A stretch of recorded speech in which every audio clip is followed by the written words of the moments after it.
T20 world cup 2026లో Bharat వరుసగా 4 మ్యాచ్లు గెలిచి మంచి ఫామ్లో ఉన్నట్టు కనిపిస్తోంది. కానీ లోతుగా పరిశీలిస్తే సూపర్ 8కి ముందు పరిష్కరించుకోవాల్సిన సమస్యలు కొన్ని ఉన్నాయన్నది వాస్తవం. ముఖ్యంగా ఈ టోర్నమెంట్లో ప్లేయర్ టు వాచ్గా బరిలోకి దిగిన అభిషేక్ పరిస్థితులు పెద్దగా కలిసి రావడం లేదు. వరుసగా 3 మ్యాచ్లలో డకౌట్లతో అవుట్ అయ్యాడు.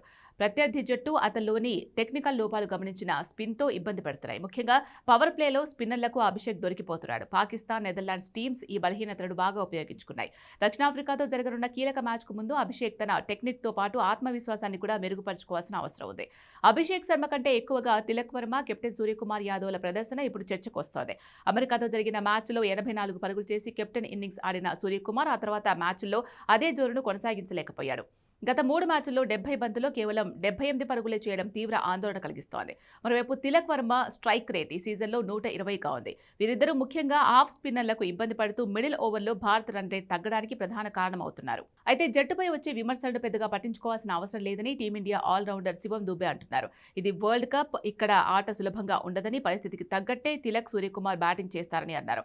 జట్టు అవసరాన్ని బట్టి వాళ్ల ఆట మారుతుందని భరోసా ఇచ్చారు. సూర్యకుమార్ యాదవ్ లాంటి ప్లేయర్ జట్టును ఎక్కడికైనా తీసుకెళ్లగలడని దూబే వ్యాఖ్యానించారు. ఓవరాల్ గా ఈ 4 విజయాలు భారత్ కు ధైర్యం ఇస్తున్నప్పటికీ మిడిల్ ఆర్డర్ బ్యాటింగ్ లో స్థిరత్వం లేకపోవడంతో పాటు స్పిన్ను ఆడటంలో బ్యాటర్లు మెరుగుపడితేనే సూపర్ 8లో దక్షిణాఫ్రికాతో జరిగే మ్యాచ్లో భారత్ పూర్తి స్థాయిలో ఆధిపత్యం చూపించే అవకాశం ఉంది.